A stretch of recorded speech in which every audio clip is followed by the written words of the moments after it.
All right, welcome to the Paul Steele podcast. I have the one, the only Nathaniel Gillis with us today to answer questions that have been bouncing around in my head for a long time.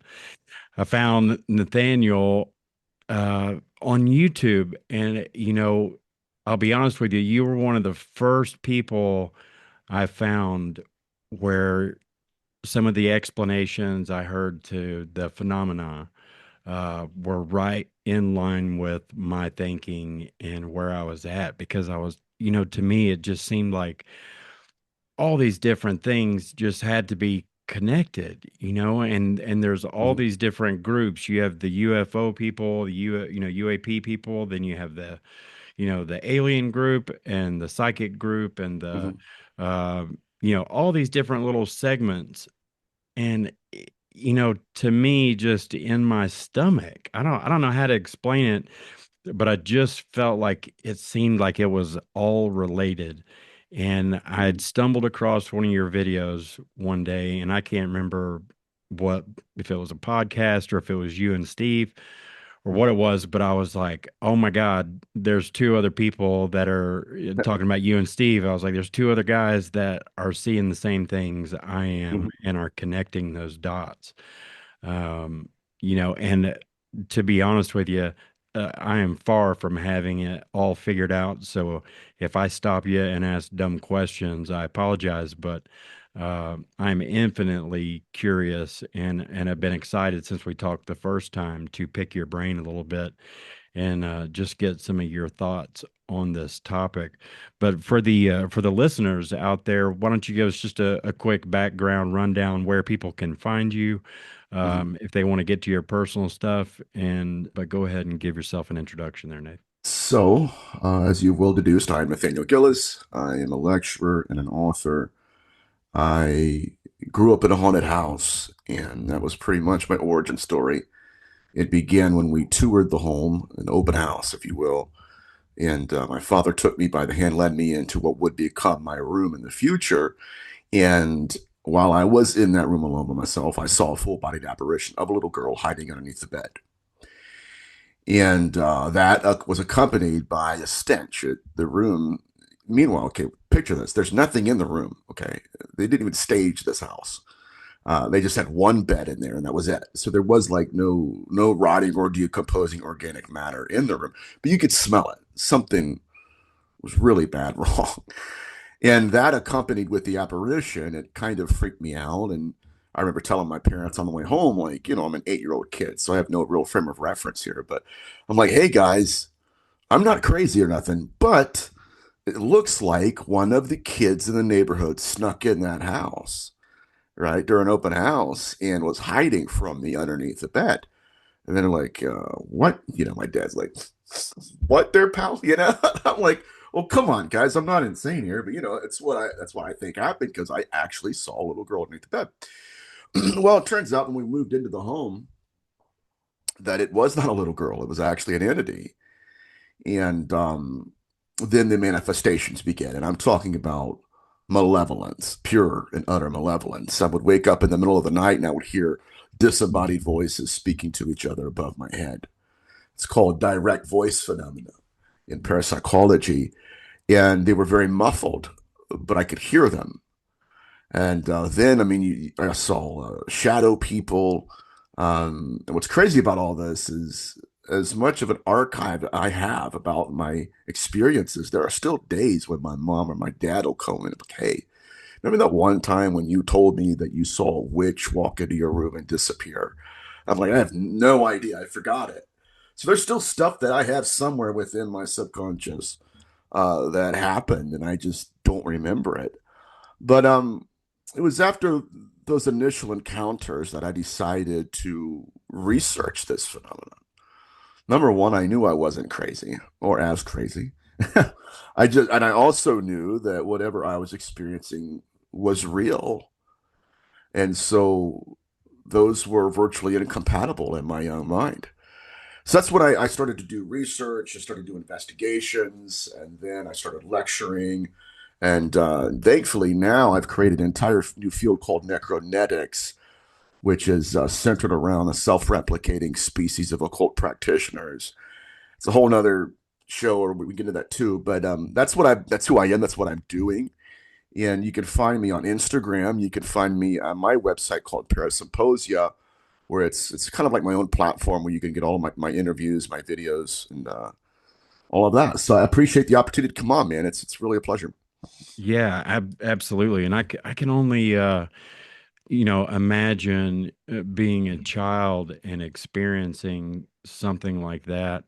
Mhm. Um, you know, it's got to be, mind blowing. And then you ask yourself, I am seeing this, and we have Yeah. similar backgrounds. My grandfather was a pastor. I Mhm. grew up in the church as well.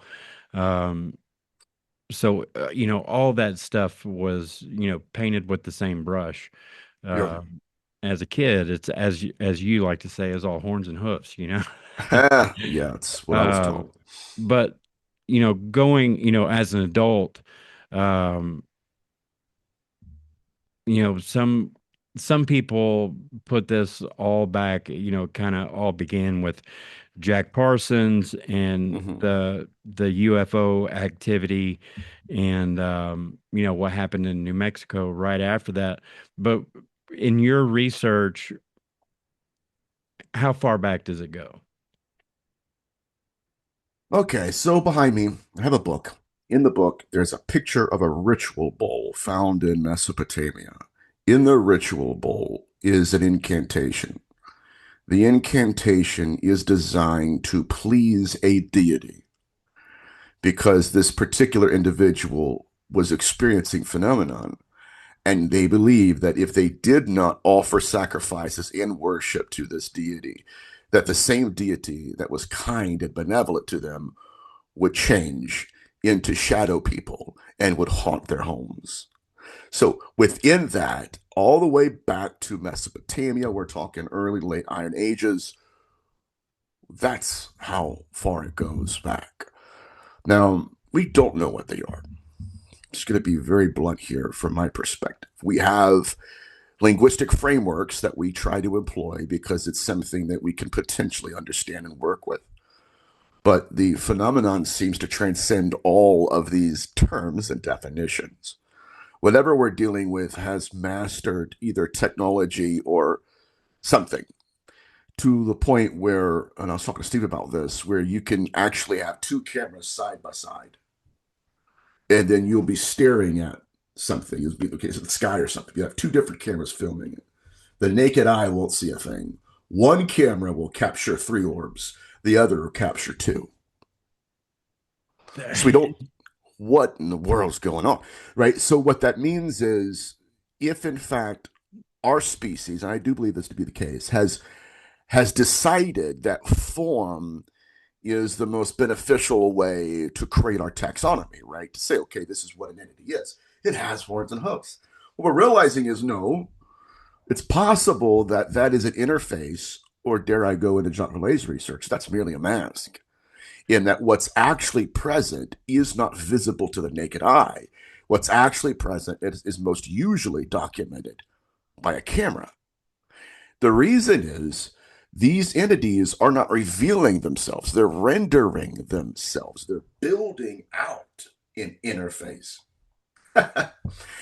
And good. Well, I mean, there's so many different ways Yeah. that we can go from that, but it seems like it all roots back to consciousness and our Yeah. understanding of consciousness. And this thing can manipulate how we perceive things because, um, it seems like there's numerous instances where two people can be standing side by side and see a UFO or a UAP, and one sees a physical craft and one sees a ball of light, or one sees a red light and one sees a blue light. It Mhm. seems like it not only can it materialize into our consciousness at whatever it wants us to perceive it as, So, but it's dualistic in that it can, it's not just it's individual to the individual. It's 100%. different, which is Yeah. just, I mean, It's tailoring itself to our neurology. And we first at least heard of these instances in the folklore, in case studies throughout all of history, even especially with the incubi literature, where the entity will manifest as a deceased loved one or as a husband. And I have one case where the entity manifested to the woman, induced her into a dreamlike state. They copulated. Then she realized that you can't be my husband because my husband's been sleeping next to me the entire time. And I knew it before we even got into all this. So it blocked her ability to remember certain things.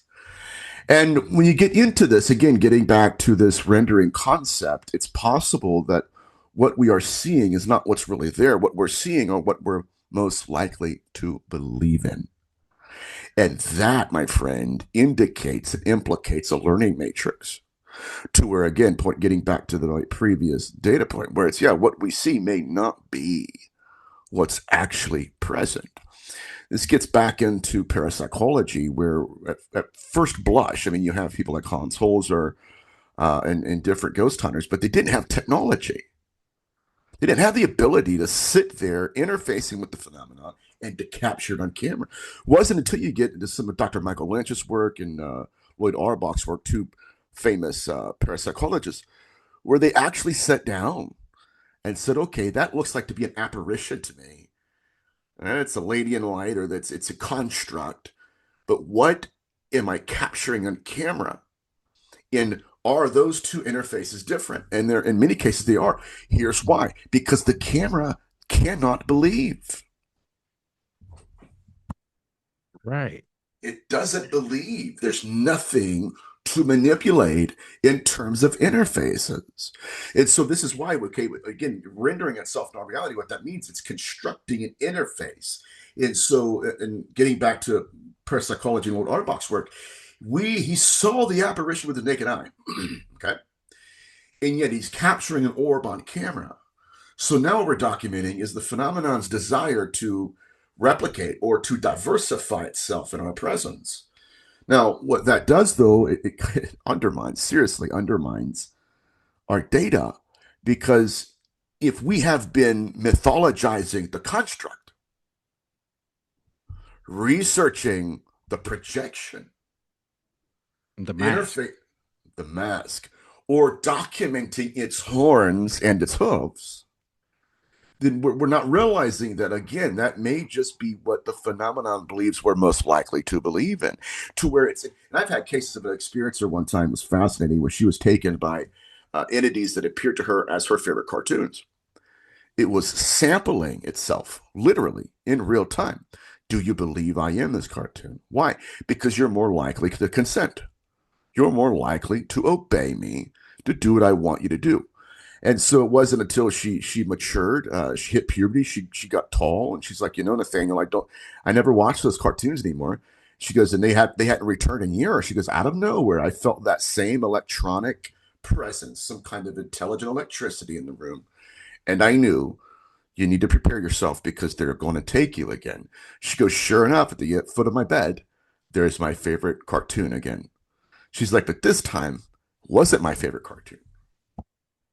I never watched those cartoons anymore. And I realized this is not really what it appears to be. Something is here, but it's constructing itself as an interface. Well, she didn't believe it. She didn't even believe in it. And what happened in real time is the entity's eyes got big. They began to move like this, and he got real close to her face. And she said, Nathaniel, the only way I can explain it was that it was measuring the amount of belief I had in its image. That's so crazy. That, well, of course, people would say, well, just call it demons. That's fine. Okay. Have a seat over there, or call it aliens. That's great too. Okay. Just whatever. That's not the point. The point is, what are they doing? Right?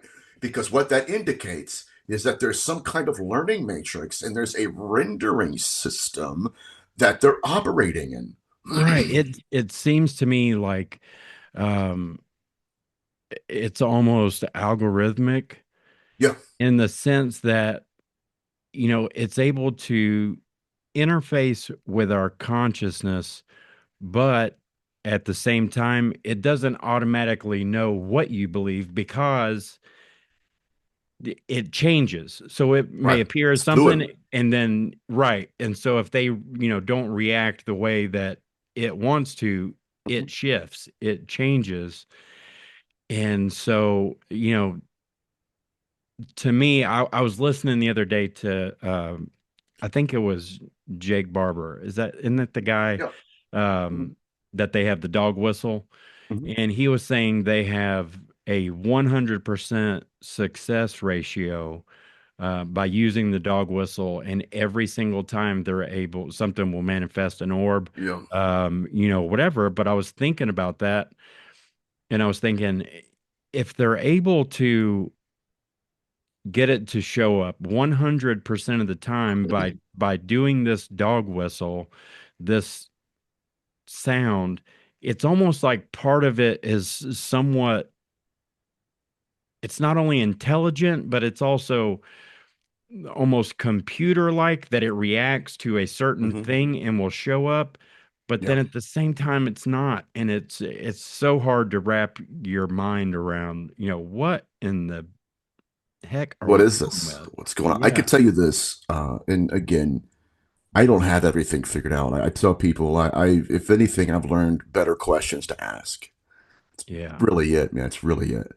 But I could tell you this: that there does seem to be a part of reality, if not all of reality, that's been gate kept from us, and our government knows this. And I mean, when you get into the Skull experiment and various contact points with this phenomenon, we have cases where the phenomenon will just materialize objects out of thin air, just shows up out of nowhere. Skull experiment had a particular interesting case of a newspaper that manifested. They could hold it in their hands, they could touch it, they could read it. Nobody brought it; it just showed up during the experiment, and it was from, I think it was like the 1930s or something, and it looked to have been just minted, just printed. And they took it to an expert. The expert said, "Yes, this is exactly lines up with exactly like all the other papers we have made from that time period." But the only problem is we don't have what it takes to make these anymore. So where did it come from? It looks like it just got printed today. So what they did is they placed it in a controlled temperature environment, just like you would have like the Vatican archives or something. For every day it was in this reality, it had aged 55.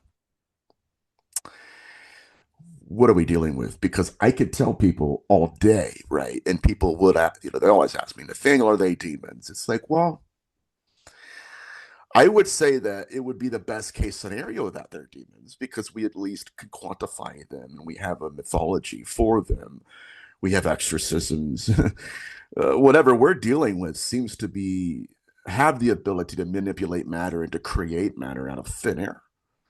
So what would that be? I mean, really, we're looking at a species that has control over the construct. Right. And it seems like I've heard it might have been Simivan or Yeah. somebody was talking about in the specific area of UAPs and material from crash sites or whatever, but the rush to get there is because it will dissipate. They don't know Yes. how long it's going to last, and just like you were saying with the newspaper, it ages, Yeah. so quickly that it just boggles my mind. It really does. Well, none of it makes sense. I mean, let's get it. Even in demonology, the church fathers really could not agree on what an incubus was because they have this strictly, I guess, spiritual model. And they believed, okay, that these fallen angels or these demons were incorporeal. The problem is when you get into incubi literature, Sinistraria of Amino, Bernard of Gordon, You have entities that are actually copulating with women and leaving secretions as if they were corporeal. And so you have Thomas Aquinas who doesn't understand how. I mean, again, we don't know, but he postulated that what they do is they will go to a man in the image of a woman and they will harvest the secretions. They'll go to a woman in the image of a man and impregnate them. But still, how does a spirit do that? So now we're not even talking about the hardware, right? We're actually talking about something else. Now we have to create another, well, they're able to do this. It's like, well, we still don't have an answer there because how are they able to do that? And so there's this redefinition of spirit that they were trying to perform. At the same time, they knew full well that whatever we're dealing with seems to be another category completely, something that has yet to be classified, yet to be quantified. And they didn't know where to put it. And even Sinistro Amino in his book, Succubi or Incubi Succubi, he came to the conclusion that, yeah, whatever that is separate from a demon or a fallen angel. One of the reasons he came up with that is because he encountered one of these incubi entities on a dirt road coming home from dinner, and the entity just walks out of a clearing, or into a clearing rather, from the woods. And Sinistrari's looking at him, and he's like, "Uh oh!" He's grabbing his cross, grabbing his holy water, like, "What is this?" And he did everything he could to banish the entity, and the entity just laughed and was like, "None of that's going to work, pal. Have a good one," and then just disappears. So we have these boxes that not you and I, but our species researchers, we put them all in just different categories, and we say things like, "Well, okay, this is a demon, this is an alien," and because of that, we fall into what's called a category error, where some people would postulate that the fallen angels have bodies, and that the body that they have is the same body that's resurrected in the New Testament. And Paul's reference to the summa pneumaticon, which is the resurrected body, is literally once you're resurrected. Again, he's theorizing. I don't know. I'm theorizing. He said it as truth, I guess. But that the body itself, it goes through a reconstructing and reorganization of matter. But that's the resurrected body, only the resurrected body. And so this is one of the category errors that people fall into. So if we're going to say, well, the sons of God have resurrected bodies, then now we got to postulate the fact that they went through a resurrection that they preceded. It still hasn't happened yet. Make sense, bud? Doesn't make any sense at all. Why? Because people are doing their best to figure out an explanation, and none of them have been satisfactory to me. Because every time we try to quantify them, they'll just show up and transcend every known definition. So, what do we really have? Well, we have our descriptions. That's really it. Well, you know, coming to this understanding for me has really changed the way I look at a lot of things because I mean, for years, I was never into, Bigfoot. I'm like, that's Mm-hmm. silly, that's stupid. Yeah. And, all these different things. And now, understanding not, I mean, we don't really understand what this thing is, but the fact that it manifests into whatever it thinks you believe in, all of a sudden it's like, well, maybe the Bigfoot thing, maybe there's something to that because it always appears to the people who are looking for him. You know what I mean? Mm-hmm. Um, and the same thing with, you know, people that go to a psychic and they Yeah. think they're talking to, Grandma Willis, Yeah. whatever. And you can, I would like your opinion on it, but to me, it seems like the picture I have in my mind of somebody going to a psychic to Mm-hmm. connect with the spirit world Yeah. and a past loved one, it seems to me like they're talking to the psychic. The psychic is talking to the Mm-hmm. phenomena who is pretending to be this person and relaying information that only their Yeah. past loved one could know, and then it seems authentic, and then that belief is Yeah. there, and that is what it seems like it wants. And that goes back to the, Hmm. no matter what it is, it seems like it needs worship Hmm. in some form or fashion. No, Yeah. like even the UFO people, you know, that are having regular interaction with this thing, somewhere along the path, they end up building altars to this thing. And it's like, wait a minute, are we talking Yeah. about aliens or are we talking about something that needs worship and an Right. altar? And then so now all of a sudden these categories get mushed together. But I'll tell you, I went down the rabbit hole of past lives and Yeah. kids past lives, and all the research they did at UVA. I can't remember the guy's name off the top of my head, but I was thinking about it, and I'm thinking, what if instead of these kids remembering a past life, they're just tapping into the ether and the universal field of information that's Yeah. out there or something along those lines. I just think this whole place is more complex than Oh yeah. we have the ability to comprehend. Um, but back to the question, uh, what is your opinion on when it comes to, say somebody goes to a psychic and they're talking to lost Aunt Wanda or whatever? What do you think that? I mean, do you think Oh that's the man. the phenomena stepping in? And Yes. So my colleague Steve has him and even Barry Fitzgerald have a model of this particular concept triangle where you're talking, not you, the person's talking to a psychic. That's the two, right? And so what I'll do is ask, okay, where's this? I need information. And the psychic will go to the phenomenon. The phenomenon will go to the person that asked. Take a lot of this information, come back, deliver it back to the psychic, and the psychic will spit it back out to the guy, the individual. And the individual's like, this is the most amazing experience I've ever had. And it's the phenomenon. The problem is we can't vet them. I mean, the best we can do is say, okay, they knew things, right? Or they knew things that they shouldn't know. And because they know these things they shouldn't know, it has to be true that you are my deceased loved one. The problem is these beings know a lot more than they should.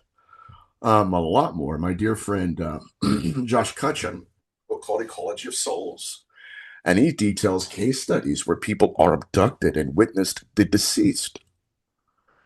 People who just died that day.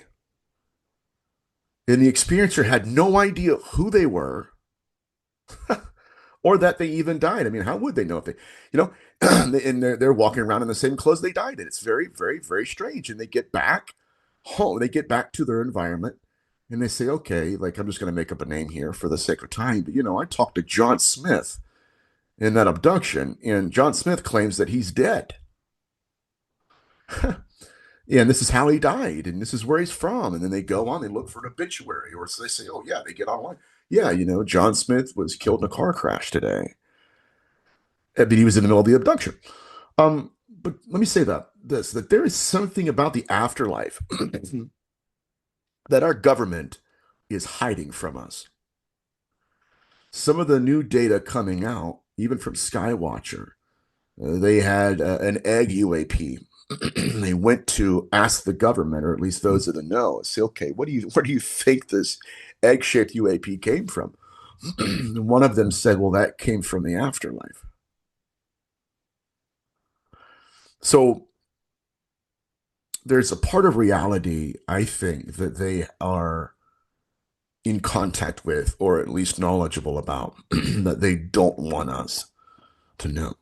well, I think that's, It's strange. everybody talks about disclosure and all that, and I really think you're exactly right. I think they know a lot more. Yeah. Um, and Yeah, there was a video going around just a couple of weeks ago, and it's older. I remember seeing it a few years ago, but it was that guy that worked for Reagan, I think it was, and he said, he got briefed on everything that they knew and he cried Hmm. himself to sleep for Oh weeks yeah, on end, yeah. and it's like, it, I don't know. It's just now, Well, let me ask you this. Do mhm, you subscribe to, we have the NDEs, the near death mhm, experiences, and the light, mhm. and all that. Do you think that there is an authentic near death experience and there's also a hijacked near death experience by the phenomena? Or do you think it's one and the same? Like David Icke has, the theory of, and it's basically the Gnostic theory of, Mhm. we're basically trapped here and they're Yeah. trying to talk us into reincarnating and going over and over again and all that. Do you think that is the case, or do you think it's like an interception, like we are recreating this tunnel of light and trying to intercept people as they go? Do you think that's two separate things or one and the same? I think they're two separate things. And one of the most authentic near-death experiences I've ever heard, two of them actually. One of them was something I heard directly. The other one is from Ian Stevenson's work. But years and years and years ago, I used to sell lawn care door to door. Wouldn't recommend it. Didn't make a lot of money. I got bored quick, and I was like, oh. But I knock on this door. This precious woman walks up. She's got a scar from this side of her head all the way down like this. And I'm like, hi, how you doing? I'm Nate. I'm a local lawn care guy. And she's looking at me and she goes, I know. I said, what? She goes, you want to know what happened? Everybody does. She goes, and I'm wanting to tell you, so just have a seat. So I'm like, I need a break anyway. All right. Um, so she starts pouring her life story out to me, and she's like, she goes, I didn't believe in God, I didn't believe in afterlife, I didn't believe in anything. She goes, I was working as an EMS technician. She's like, and I was in charge of driving the ambulance. She goes, well, it's like early in the morning, and I get a phone call from my best friend's mother. She's in a car wreck. And you guys, she's like, I just called EMS. They're going to be calling you. You got to go get her. She's not doing well at all. So she's like, I'm flying on the highway, speed on the highway, and lights are on. And she's like, and I hit a patch of black ice. She said, I'm ejected out of the ambulance. She said, my head hits the divider and it dissolved all of the tissues in my skull that held my brain intact. She goes, like, even now, because I remember she wouldn't walk down the driveway because it was at an angle. She goes, I don't walk the driveway anymore. She goes, because honestly, she goes, my doctors told me if I fall and I hit my head that there's nothing to keep my brain in place, I'm gone.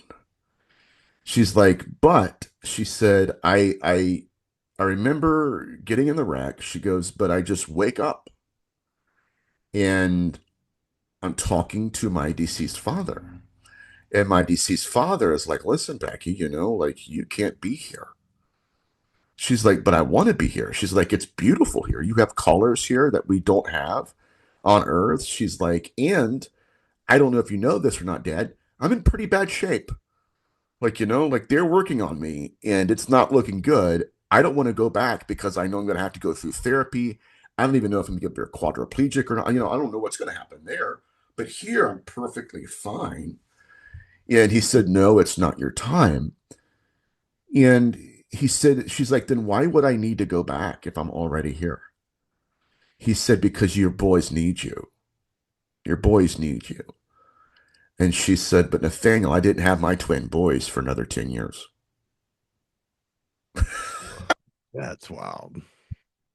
He told me that. The hair in the back of my neck stood up, and I'm going, I'm not going to sell anything today at all. At all. I'm checking out, man. I'm checking out. Um, that's one of the most more interesting cases. You have Ian Stevenson's case study. It's equally as fascinating, if not more, where you have a woman who suffers a near death experience or suffers trauma and she's unconscious. She's in a coma. They finally rehabilitate her. She comes out of the coma speaking a completely different language. Yeah. Not just that, because we've heard of that, right? And that's already disturbing and interesting, even. But more than that, she told her family, I don't recognize you guys. I'm not even related to you. I'm not even the same ethnicity as this body. So she separates herself, she emancipates herself from her family, and then goes to what she calls her real family, which was an Indian family. Walks up to them. Hi, guys. It's me. Missed you. I'm back. And for the next 20 years, she lives as that person with that family. Completely different body. What? We can't like people again. I grew up in a very strict sect of Pentecostalism. Where does that fit into it? Right. Where, I mean, because again, that's a data point that was empirically proven. She knew who she was, and I'm back. Now, this gets into deep territory in what's now Safdi Israel, where in Kabbalah, you have people like Isaac Luria and Haim Vital who were investigating possession cases in Israel. And back then, at least in the 16th century, Islam and Judaism, they weren't kind of at war or anything, like they were like just next town over. So they, Right. they existed with each other. And they were performing exorcisms on people where the entity did not believe in Judaism. Don't believe in Judaism. So then Isaac Luria would have to go across the town, go to the next village, and say, okay, I need an imam, right? And then an imam would show up. What's going on, Isaac? What can I do for you?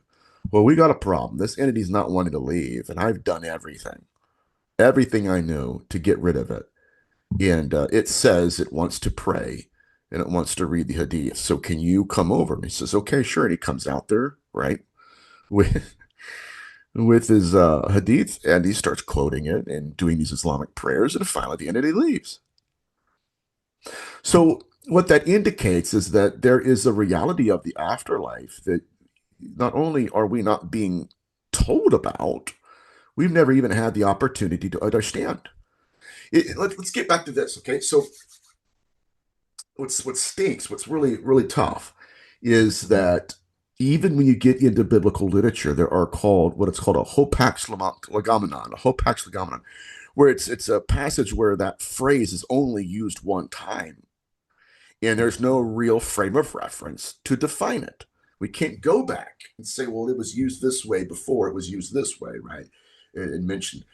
So there's no definition to it. It's just, well, that's a thing, right? Or it's just a question mark. We don't know what that is, but here's what we're calling it. Um, and who was it? Professor Esther Moore even mentions this in her book, Women's Divination in Biblical Literature, with respect to the Witch of Endor. Was she really a witch? Because in that passage it said that Saul had killed all the witches. So either he didn't kill all the witches, right? Or we're not really being told about who and what she really is. And so what Professor Amori goes into is the linguistics. She goes into Hebrew and says, okay, she is called a Ba'alat Uv. Now, that doesn't just mean necromancer. It means a mistress of the image of the dead. And it was never referred to in the Torah. So what the Torah outlaws, at least, if we're going to get into the fine hairs of this, is not who she was. She was in a completely different category. More than that, at least for Professor Maury's research, she says, and that was definitely the ghost of Samuel. In the KJV, she says, I see a God coming out of the earth. But in Hebrew, she says, I see an Elohim coming out of the earth. What is that? This gets back to the Summa Pneumaticon. Is that a resurrected body? No, it's not. But there's something in the middle, a liminal state of existence. And it just goes to show you and everybody else that yes, when people say, okay, I went to the Family Christian Bookstore, I got this book, and I definitely know what it is. No, we don't. Even the linguistics don't add up because there seems to be at least another category that we don't understand. And we just use vocabulary that seems to fit. But at the end of the day, we're trying to describe something we fully, or we don't rather, fully understand. Now, what do you think about um, when it comes to exorcisms and that kind of Yep. stuff? And we were just talking about, the Jews and the Muslims Yeah. being right next to each other, and some things work here, some things don't work there. But when it comes to exorcism, it seems like the Catholic Church has a very structured Yeah. um, process that they go through when it comes Mm-hmm. to exorcism. And you always hear of, if you're, I say you always hear like it happens every day, but, um, the UFO abductees to, claim Jesus Christ, blah, blah, blah. And it seems like the same thing with exorcism. Sometimes that works, but then sometimes it doesn't. There are definitely cases where, somebody has proclaimed, Yeah. Christ, and it didn't work. And so Yes. that's where my brain gets stuck. And I'm like, it seems like, okay, with, and I'm not Catholic, but, at least they had some kind of system to deal with Yeah. exorcism, that had I mean, it has an effect. It definitely is works or, is working some of the time. Mhm. But what is this thing that, or why would it not work? If it works some of the time, why Yeah. would it not work?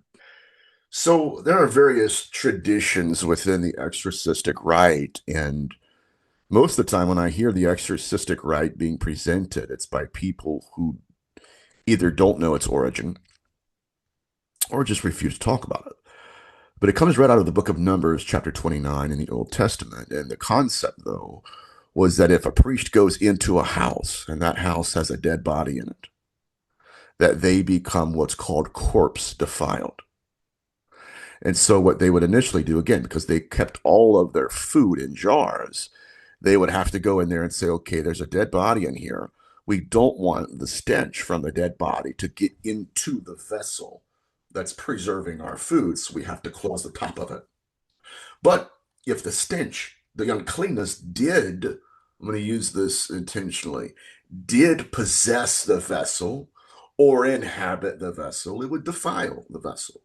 So it's called corpse pollution. And so what they did is they said, okay, not only can this stench or this corpse defile our preserves, right, or our food in the jar, but can actually defile people that come in contact with it. Oh my God. This will be a game change for everybody. And what they did, they said, okay, in the event that you come in contact with a corpse and becomes corpse defiled, here's how to exorcise the entity. We became the vessels. It's called the open vessel law in the Old Testament. We are now the vessels that can become possessed by the consciousness that left that corpse. We then become corpse polluted. Then we have to go into the exorcism. So weird. I mean, very strange, man. Strange stuff here. And I'll tell you what, though, it's infinitely more fascinating than like the 3 points to a conclusion I received growing up. It's like, well, we know for sure that's the case. Like, no, you don't even know where the origin of the exorcist right comes from. This is why, Paul, like in some of these accounts, they're interrogating the entity. The entity's like, yeah, I was baptized once. They'll even tell you that. Why do you use holy water? One priest, I think it was Gabriel Moore, said because it reminds them of baptism. Why would they be afraid of baptism? That is, again, a human ritual. There's no, when's the last time we read a text about an angel in the Bible getting baptized? No. You're baptized unto who? Repentance. That's what Right. it was about. So we're getting a little bit of theology here. So even that model is it's weird for me. But the idea that, okay, yeah, you can be possessed by corpse uncleanness and corpse defilement, or dare I say consciousness. This this gets back into some of the Jewish interpretations or the Hebrew interpretations of possession. They pull a text out in Psalms 109 and 6 where it's called a cursed text, where David is writing about one of his accusers, and he says, God, place an evil man on top of him, and then place a Satan. That's the descriptor, by the way, right? It's not Satan, it's a Satan. In Hebrew, it's adversary. Place an adversary at his right hand. So here again, in the word in Hebrew for evil is rasha, and it means evil and possessing. But it's a man, according to David. Put an evil man in him, right? He's not just going to be a host for this consciousness. He's going to be a throne for this entity on top of him and inside. Now, at the side of the entity within is an adversary, an accuser. So what the rabbis did is broke down that text and said, not just from what they believed, but some of the entities they were encountering during possession cases backed up this theory. That in some cases, these possessing entities are actually cursed humans that are being chased by angels that are punishing them. And so, because they're disembodied, it's the curse to wonder. When Cain killed Abel, what happened? Cain was cursed to wonder. He was a vagabond. Nobody Right. would receive him. And so, what these rabbis did is kind of extrapolated a rather elegant theory that some of these possessing entities that are being exorcised are actually cursed, defiled, formerly human beings, and they're being haunted. This is crazy stuff. Haunted by an angel that's literally there to punish them. Now, we have cases of possession that back some of that up. This is, again, found in a book called Between Worlds. The other one is Spirit Possession in Judaism. And I just got this. Oh, Lord. I just got this the other day. This is awesome. Magic, Mysticism, and Hasidism in Supernatural Jewish Thought. It's a $100 book full of primary sources, but in it, they discuss cases where they're trying to exorcise the entity and realize that they had exorcised the entity that was in charge of haunting that person, to where they're actually interrogating the entity, and the entity says, listen, I am possessing this person, right? But there are two angels in here with me. They're there to punish that ghost. Crazy. But what this does, my friend, is it brings us down into a whole new axiom of thought. Because what if, right? What if some of these exorcisms are not actually exorcising the entity, but they're actually exorcising the angel that's haunting it? Yeah. And then people, and what angers me, people want to say, Nathaniel, just say it's demons. Okay, okay. But it's not going to be my grandmother's demonology, and it's not going to be the family Christian bookstore demonology, right? Because if you look at the broad scope of cases, you're going to have to confront the possibility that we have things wrong. Even if we did call them demonic or demons, we have a fundamental misunderstanding of what that is. Now, Now, people, good. no, I was just going to say, w- from your study, what do you believe the purpose of possession is? From obviously, there's no way to truly know, but from your experience, what do you think? Why do you think they do it? I think there's a couple things going on here. I think that they are cursed to wonder, and they're existing in a post-biological space. And one of the more ancient theories is that these unclean spirits were not just the disembodied spirits of the Nephilim or their progeny. It was quite literally evil human beings too. And they were termed Rephaim in antiquity. The whole purpose, though, is even though they did not have a stomach, they still craved food. even though they did not have any kind of discerning mechanism, whether or not I'm trying to skate around this, even though you couldn't determine based upon what they had, if they were woman or man or female, whatever, male or female, they still had the desire to copulate, right? I mean, I could say what I want to say, but I don't want to get you in trouble, buddy. But yeah, they didn't have the hardware, but they still craved it. I want food, but I can't eat. So they had certain characteristics of biological embodiment, but they didn't have embodiment at all. And so they sought a new body to inhabit. This gets back into some of the more disturbing cases. I'm telling you, when we get into this stuff, people are just like, again, just call it demons, Nathaniel, and we'll really like your research and we'll think that you're playing ball with us. It's like, no, because we don't understand what's all packed into that term. We think, and I put this on my Instagram, we think, and this is not me again going after anybody, but people think that Ed and Lorraine Warren, they were the opiate of demonology, as if, okay, in other words, and they were amazing. I'm not saying that. What I am saying, though, is that their version of demonology or their belief system regarding demonology, horns and hooves, they're all Catholic demons. When people hear demons, that's what they think. And because they don't have a good foundation of demonology, they just shoot from the hip and say, okay, we're just going to cover that base. We're all set. No, we're not. We got to explain how they're copulating. Right. We've got to explain why in the 16th century you had women where they had sigils on their bodies accompanied by secretions.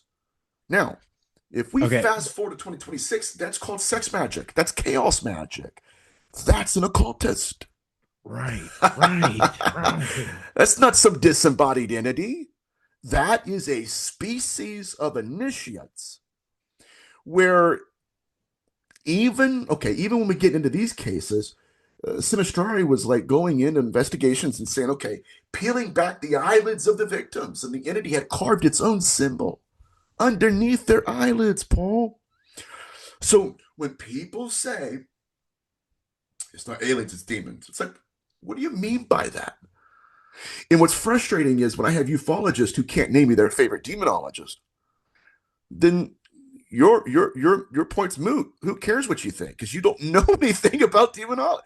Sorry, I'm Right. kind of and it is frustrating because I could tell you I love Jacques Vallée, I love John Keel, um, I love these ufologists, but I think that because people don't understand what demonology is, don't understand represents, don't understand the literature, haven't read the cases, that if in fact they did, they would also look at the data and go, "Oh my God."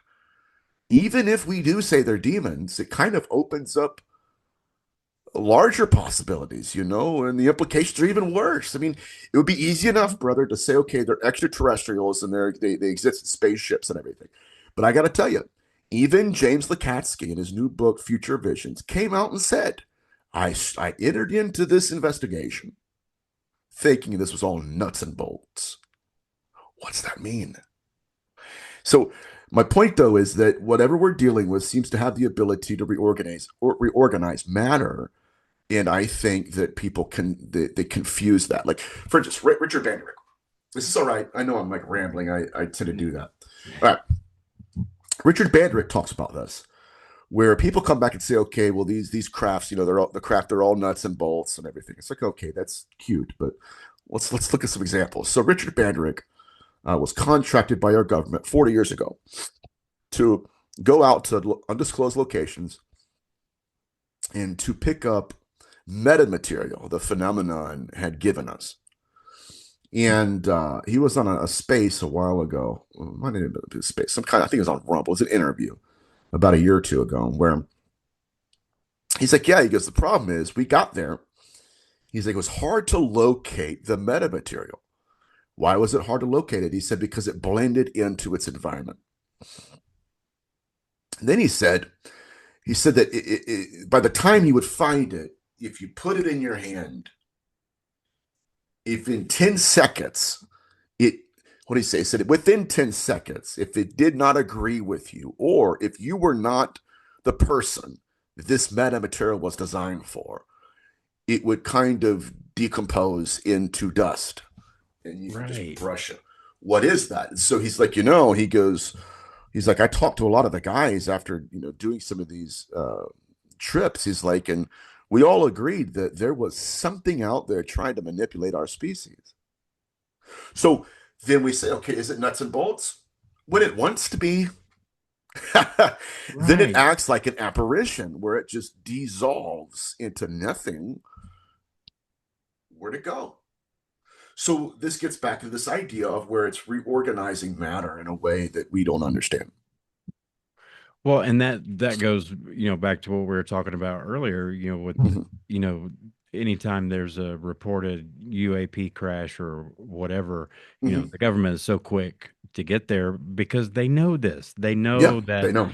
time is limited. But I want to back up Okay. because you brought up something that I'm interested in, and I'm not very educated on the matter. Can you Mm-hmm. explain to the audience sigils? What exactly is a Yeah. sigil? How does that work? What is the purpose? Mhm. What, give us your broad overview on that. So let's go back to Solomonic magic and go the Goetia. One tradition or one philosophy is that these entities, let's call them demons, have their own sigils, and these are pictorial signatures assigned to that specific being, to where when they're employed during a ritual or an incantation, it would draw their presence or their influence and power into the ritual itself. So that's the first tradition. The first use was, I'm going to, not me, I don't do this, but practitioner, I'm going to carve the sigil of this particular demon, and he will assist me in my ritual. It's conjuring basically. That's one tradition. The other one was most recently proposed by Austin Osman Spar, who was an occultist, and he created the term sigilization. And what he would do is he would create his own symbol, project his consciousness and his intent into it. Okay. He would focus on it. He would remember it in his mind. And he would close his eyes. He would imagine the symbol is now in him. It's not just on paper, it's in him. And then he would forget about it. And then the idea, though, is whatever you asked for, right, during that session with that sigil, you get in return. So he would make, it's not like him making a wish or anything. I mean, although it is, but that was the second concept and purpose. The problem is we have cases right now of experiencers who are being sigilized. I one of the cases I worked on, not worked on, but I spoke to the family, was Dr. Turner's case, and she worked on this when she was alive. But where a mother is sleeping on her couch in the living room, and the son is who I spoke to about this, by the way. But the son and the husband, his father, are watching the television. Out of the corner of their eye, they see this translucent cloud just floating into the room, moving. And the son, he's like, man, he goes, I was terrified. He's like, my dad didn't know what it was either. He just told me, don't be afraid. It's a ghost or it's a cartoon or something. Because I thought it looked like Casper because it was just coming through. And he said it descended down upon my mother. About 45 minutes later, she wakes up and she's like, I can't believe what just happened. I just got taken by aliens. An alien gray abducted me. And they said, no, mother, you didn't leave at all. You've been sitting here. We were sleeping here for about 45 minutes. By the way, we did see something that's weird, but it wasn't an alien gray. Now, I need to underscore this data point. What she experienced internally was not what they witnessed externally. To her, she sees an alien gray. To them, it was a translucent cloud with balls of lights in it. Now, that is the diversification of the phenomenon, right? Yeah. So let's go. This is really disturbing. Let's go into another Dr. Turner case study where an abductee is laying in bed with her husband and they're sleeping. And all of a sudden, she wakes up in terror and she's screaming. And her husband's like, what's going on? She said, listen, don't you hear don't you hear its propellers? And he's like, I don't know what you mean. She goes, yes, a black helicopter has just descended down through the ceiling and it's hovering directly over me. What? She's like, yes. Now, what's crazy is internally, she interfaced with the helicopter. Externally, the husband just saw a ball of light hovering, like a massive ball of light hovering over her. It's actually enveloping her. And they could barely hear each other. She's yelling at him. He can barely hear a faint voice, and vice versa. But my point, though, is that she is interfacing with something that may or may not really be there. It may be an interface that she's most likely to believe in. And so the phenomenon said, okay, it'll just helicopter, whatever. Whatever, helicopter. Why? Because I don't want you to see me, right? I want to create a form. I want to render another interface in your presence. The problem is, and I've stressed this before, I'll stress it again. If we went back and wrote them all about how we interfaced and look at that helicopter and we start trying to read, no, no, no, no. That's not really there. Right. Something else is there that's using that as an interface. Doris Bither, same kind of phenomenon. Doris Bither's laying in her bed at nighttime. Her two boys walk in and she's being assaulted by an entity.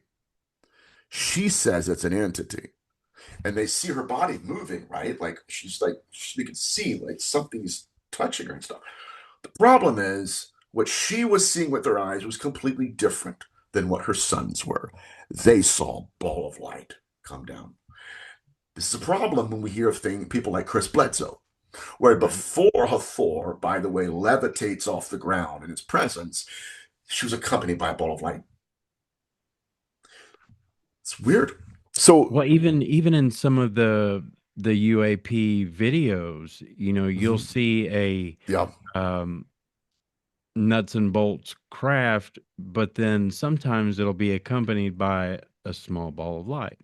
absolutely. Not in some cases you see the ball of light, you see the Hmm. UFO. In other cases, you see the UFO and a ball of light, which is Yeah, almost like it's projecting. absolutely. Yeah. It's so wild. It to create a physiological construct, something that is perceived as real but isn't. And I mentioned this too, Gary Nolan's case study in France. The little boy is staring through the sunroof at a structured craft. He gives a description of it. He gives, at least to the best of his ability, the dimensions. It looks, that's really big, Mom. This is what it looks like. This is the shape. But the mother takes a picture of it. And because the camera doesn't have the ability to believe, right? It's not like the phenomenon's like, listen, I'm going to kind of render myself as a, no, it took what's actually there, but what he saw was the construct. What he saw may or may not have been real. What he saw may have been what he was most likely to believe in. And we have two now, not one craft, two. And getting back to this concept of why is it tailoring itself to our neurology. Um, let's get angelology, for instance. So you go through Maimonides' work, you go through Philo of Alexandria, you go through some of the other philosophers, church fathers. There is this concept of accommodation with respect to angels. What is accommodation?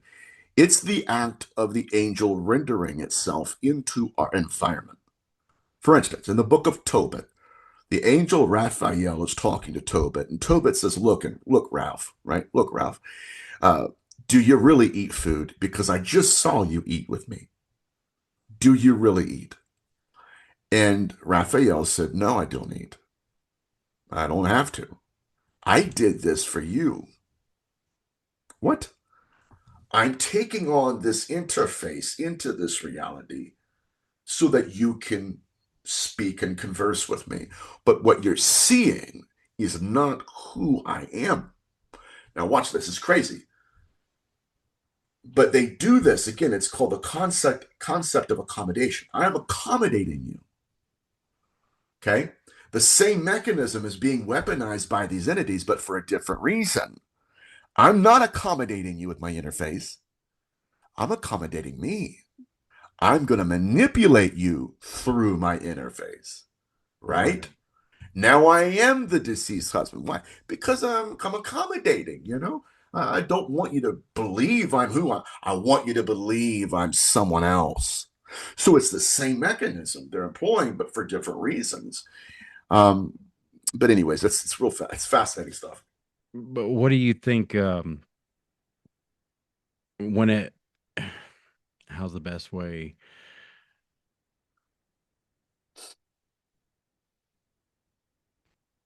when it comes down to the way that these things project um, themselves to different people in whatever form it may be? Do you think that it's because just like the case of the young girl and the cartoon? Yeah. Okay, so it came back as what it had used in the past that worked to get the reaction it was wanting Hmm. out of her, and tried to do that and it didn't work. And it manifests to each individual, it seems, as to what they are most likely to believe. But Hmm. it's like these things are so intelligent, but also, there is a learning curve because it makes mistakes. Right. There's glitches. There's seams in the dream. Yeah. What my colleagues and I are doing here lately is trying to map out these seams and hopefully give experiencers enough time, right, to where if they do encounter the phenomenon tries to hijack their consciousness, doesn't just want to manifest to them, wants to manifest through them, commandeer them. But there are seams in the dream, just like that particular case where the little girl's like, yeah, I don't believe you're at all who you appear to be.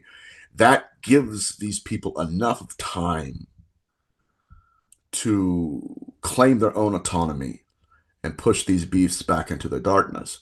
The data says, at least from Stephen Barry's work, that we've had cases like this too, but it wasn't as documented, if at all, where they took a brainwave monitoring unit and placed it on the head of an experiencer. It said, "Okay, go out and perform your CE5 protocols." She does, and to her astonishment, lights begin to manifest above their heads. She is enchanted by these lights. They were focused on her brainwave activity, and they counted within 15, 20 seconds of that conscious connection occurring between that individual and the phenomenon. She was induced into theta brainwave activity, trance level brainwave activity, Right. to where her suggestibility is profound. And I've had some cases where the conscious connection can't even be broken. One individual had to perform an exorcism, had to get out the Bible and quote scripture in order to cut the conscious connection.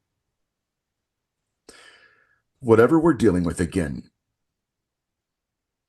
it seems to be a parasitic presence. And the first thing that we know within neuroparasitology is that when, for instance, okay, Toxoplasma gondii is a particular parasite that inhabits the brain of a mouse. Its goal is to replicate. It wants to bounce from one host to another. But in order to do so, it has to convince the mouse that the cat that's hunting him is not a threat. It will change the neurology of that mouse to where it's now craving cat urine. Why would you crave your own demise? Because any other time, right, that mouse is running to the hills trying to survive. But it's neuroparasitology. That parasitic presence is now altering the brain waves of that particular mouse. Now it's actually seeking its own demise without realizing it. Why? Because it's being fought for. Right. Now it's attracted to the urine of a cat. Now it's in the urine of a cat or close to it. It's within the proximity of the next host.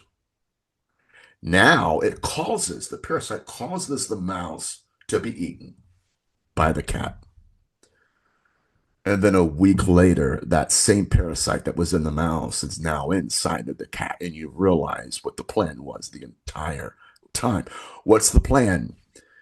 create a conscious connection, right? I'm going to stall your fight or flight mechanism. I'm going to cause you to be conjured. You're going to think you're conjuring me, right? You're not. I'm the one conjuring you.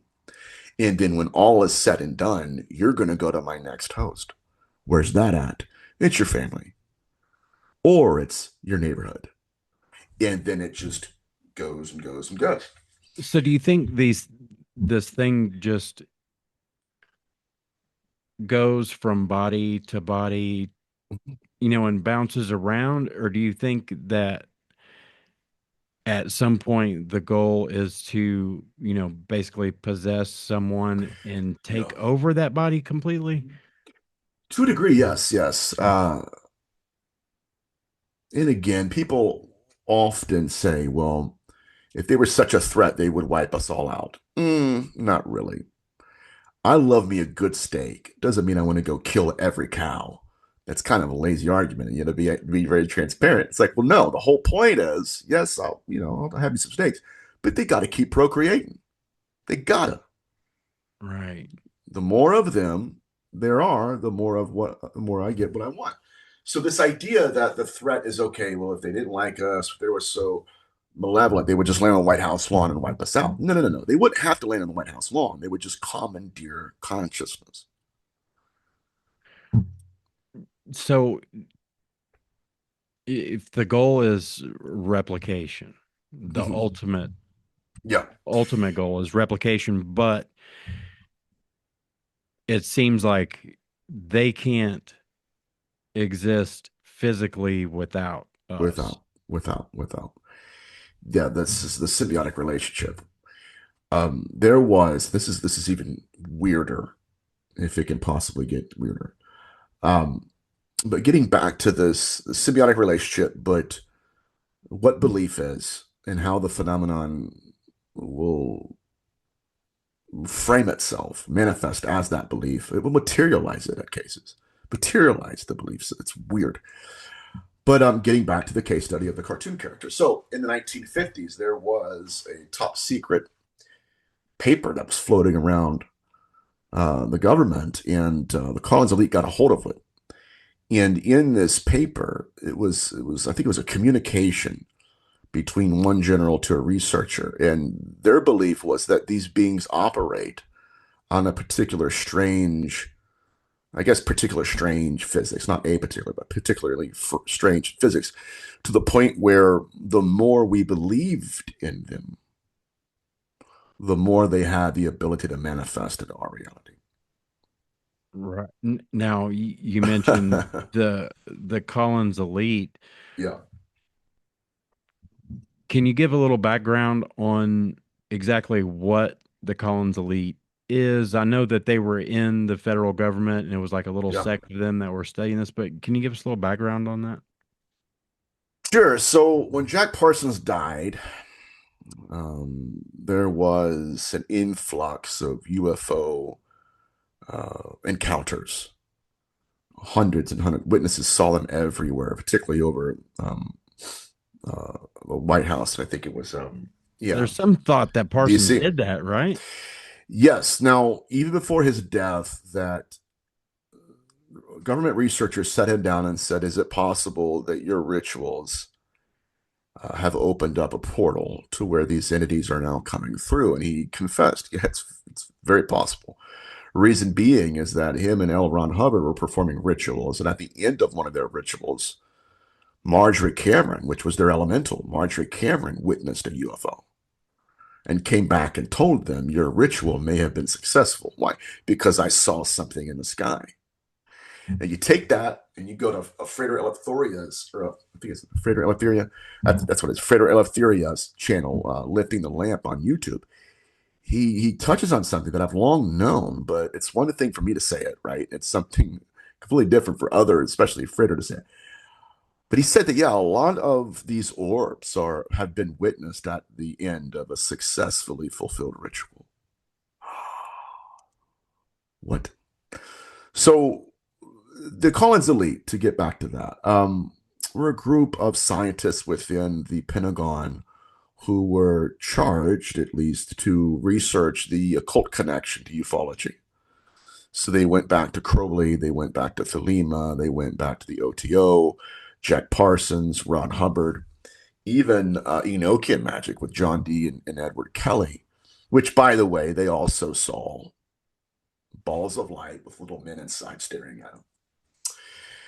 So they were charged with researching that particular pathology, and they have a lot of fascinating cases, but their conclusion, this will blow your mind. And I got a hold of an actual paper that it was a compendium of all the conversations that Ray Boucher and Linda Moulton Howe had with these people. The Collins elite, these physicists, had they accused members of our own federal government of performing occult rituals in order to contact these beings. And it got to such a point, they said, of just darkness, malevolence, that after conjuring these beings, the Vatican had to do over 24 exorcisms at Air Force bases. Air Force bases, my friend. They sent their people in to exorcise whatever these are from the bodies of these researchers. That was crazy enough. Another crazy point was that these individuals had the ability to project their consciousness, not the conflict, but the researchers within the government, the initiates, had the ability to kind of gang up, project their consciousness into another environment. And not just their consciousness, but that consciousness would have a shape to it. And in one particular account, they alleged that by virtue of projecting their consciousness, that they had created a physiological construct of a UFO that landed. What are we dealing with? Again, for everybody who's going to be watching this, Nathaniel, just call it demons. Call it demons. But what are we talking about in general? Right? Because what they discovered was, we got a problem here. Now, again, this gets back into tulpas. It gets back into tulpamancy, where, and even in some of my latest research, Israel Regardie, Franz Barden, occultists who had what's called a vaulting, it was a vaulting, VOLT technique. You're going to love this, buddy, where they projected their consciousness into a ball of light. What? And it's called vaulting. And then the next stage of initiation, and this is Hermeticism, by the way, is that once you've mastered that technique of vaulting into that ball of light, now you can vault into a form. What's that mean? That means that while you're centered in your chair, you can project yourself as a ball of light, and then from that ball of light, project an actual form. It's an occult ritual, bud. And this is why, again, that my research necronetics, somebody's, necronetics has been around for, no, it hasn't.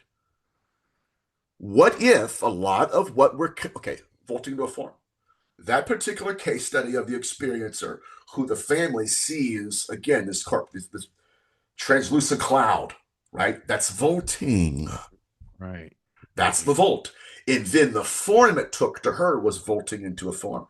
What if that wasn't an alien? What if that was an initiate? This is why I don't get a lot of sleep. I I don't. don't think I will tonight. And there are people that don't understand my research. And, because like sometimes, man, I got to be very honest. Like I'll have a bad day and I'll just hide underneath my desk. It's Well, just like, man, I've had to burn it all down. You know, all these, again, like we were talking about before, all these little boxes. yeah, I had things in, and now it just seems like, again, it's just a bunch of different masks of yeah. the same thing. And I, Lukatsky. Let's check this out real quick. I got to tell you this. So Lukatsky, um, his quotes are fascinating. A lot of people will say, okay, he's kind of dry. Whatever. If you knew the research being done, you would kind of understand what he's saying. he's saying stuff without saying it, but to those who know what he's talking about, it's like, oh, okay. He was asked early on, like not early on, but earlier, maybe last week during an interview on Weaponize, like, people, listen to how this question was framed. People will accuse you of projecting your religion onto the data. Well, that implies he has, or there was a moment where it looked like he, when was that? So his response was fascinating. He said, no, no, no, not at all. He said, actually, when I got into this, first started doing this research, um, he's like, I approached it as it's all nuts and bolts. Now, what's he's dealing with are two different models of the phenomenon. People won't get Right. it, but we'll be, it's like, okay, yeah. The first model is you're projecting a religion. Why? Because that religion that people think you're projecting has answers for these questions. Right. What, right? Are you in fact doing that, Mr. Lukatsky? No, I'm not. But what I started out thinking this was is not what I concluded it was after the investigation. So that's what I'm saying. That's why they said, okay, you're projecting your worldview. No, no, no. He started out nuts and bolts, ended up something completely different. Why? Because his data said no, and this is what he said explicitly, no, UFOs are within or underneath the umbrella of the paranormal. In other words, yeah, it's not nuts and bolts. It looks like it's nuts and bolts.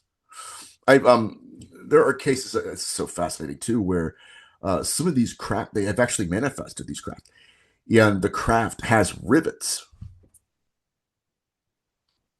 that would not be able to facilitate flight. Right.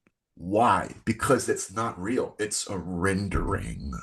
Right. Right. That's some of the UAP footage I've seen that's come out recently that Yeah. you never know now with AI, but some of them that were, came from good sources, but it was like, this thing could never fly in the Yeah. sense that, with the G's that these things are doing, if it was Mm-hmm. actually built like that, Right. it would shred apart. Absolutely. But I'm with you. It's like it's a rendering, but also back to what you just said, you know, Mm-hmm. Jack Valet, his entire research started out as, nuts Yeah. and bolts and studying UFOs. And at the end of it, he was like, that is not what we're talking No, about. not at all. I mean, even in his latest interview, he's talking about how 20 years ago our government was in contact with an entity in their laboratory. It just manifested, right? And he's like, I just can't tell if that was a projection or not. And I'm thinking, what? Okay, what's the difference between a projection and apparition? Or, fully formed apparition. Is a I don't know. But what he implied though by asking that question was that it wasn't a real embodied entity. It was just something there that you could probably touch when it wants to be touched, or you could just pass your hand right through it. It's again no different than an apparition. And so what we're looking at is an intelligence that has the ability to reorganize matter.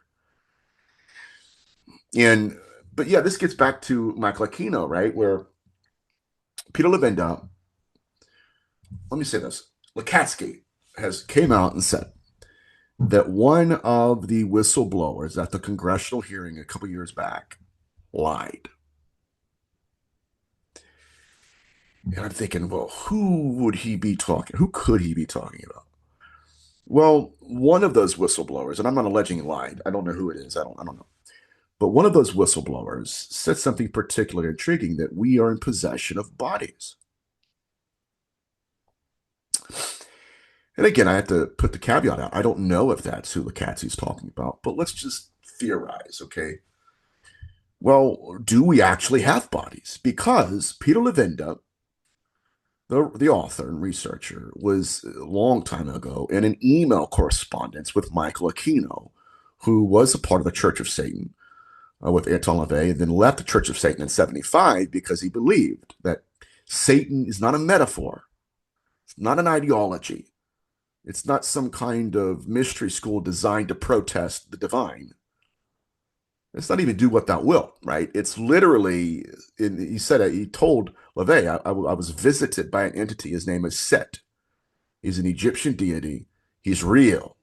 So I'm going to go create what's called the Temple of Set. So this man was an occultist of the left hand path, Michael Aquino. But Michael Aquino had a dual job, like a dual role, because what happened with him is that he was hired by our federal government to create psychological operations.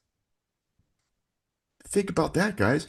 The guy that was in charge of governmental psyops was a part of the Temple of Set and an ex-Satanist. So Levinda's talking to him. And out of nowhere, Aquino mentions the MJ12 documents. And he mentioned something about non-human biologics. And Levinda, what'd you say? Michael, did you say what I think? Yeah, non-human biologics, blah, blah, blah.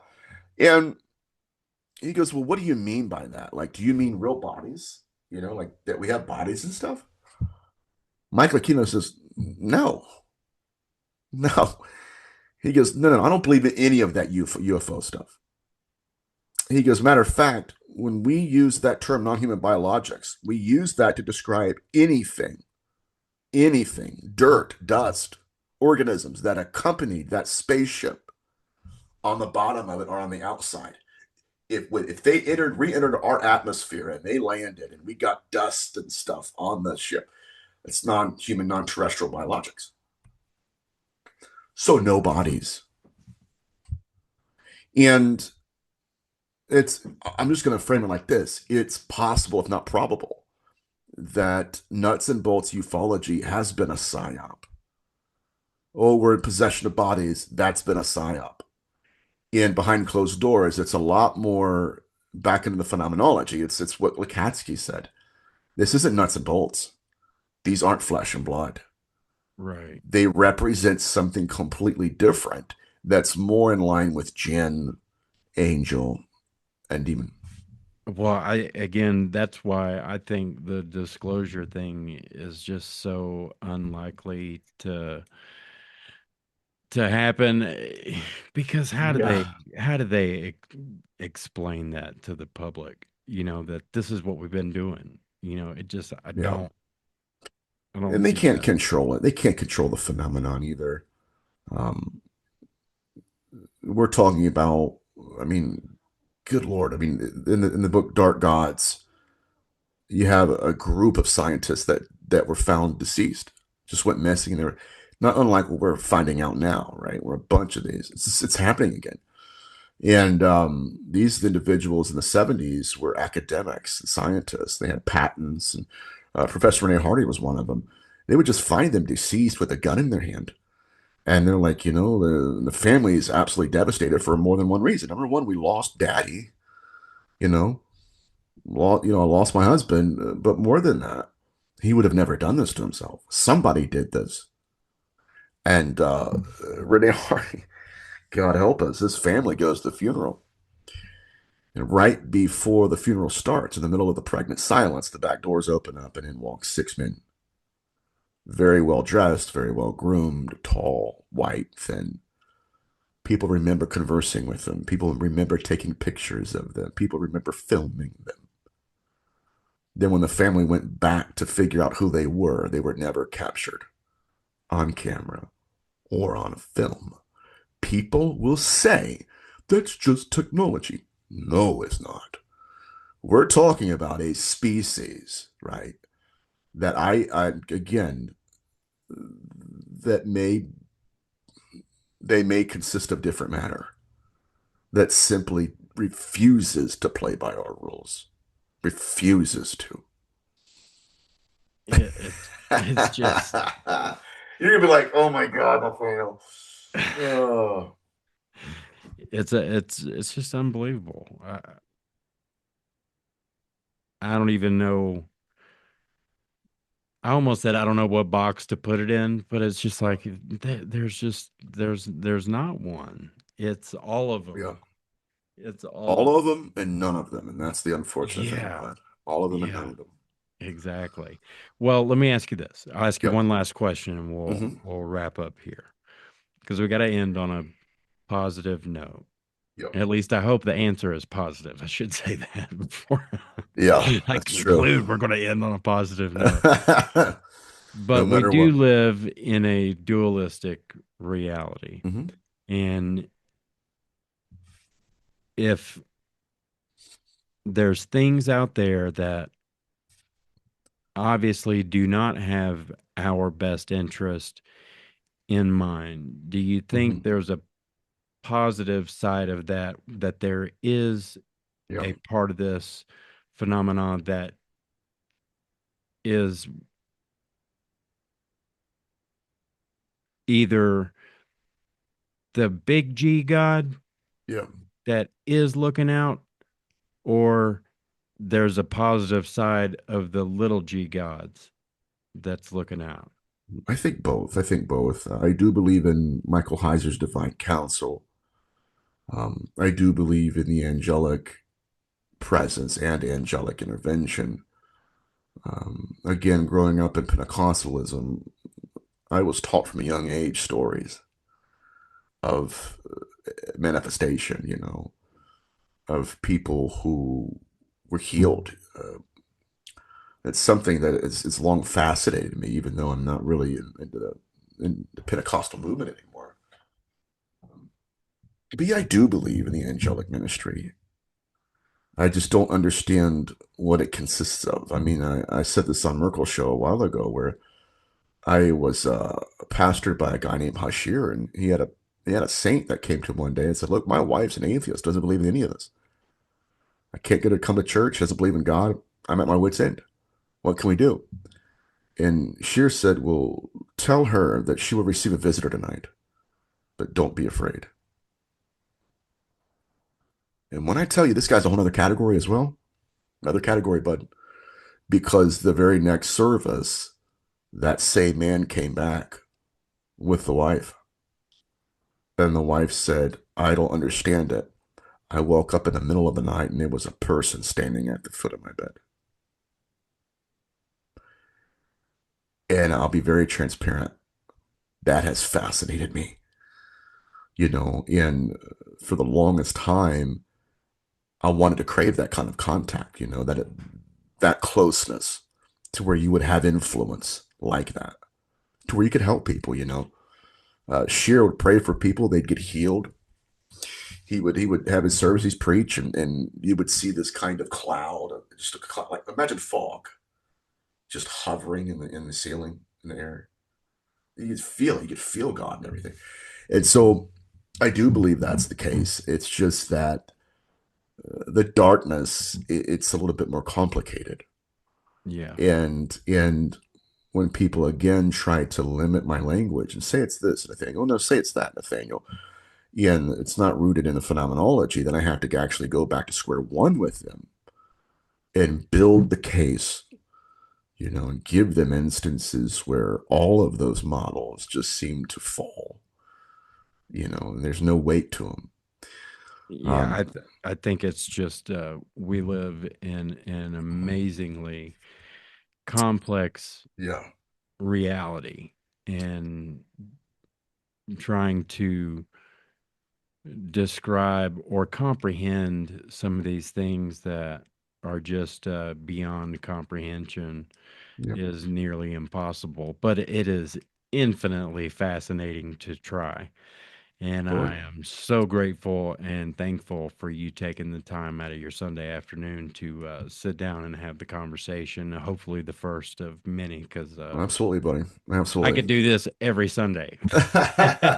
Oh man, well you got to come back to Dayton so we can go to Marianne's or Joe's, buddy, and get some grub. Absolutely, man. I am in, and if you're ever down this way, give me a shout. And Absolutely. with that, we will wrap this up. Thank you again to Nathan.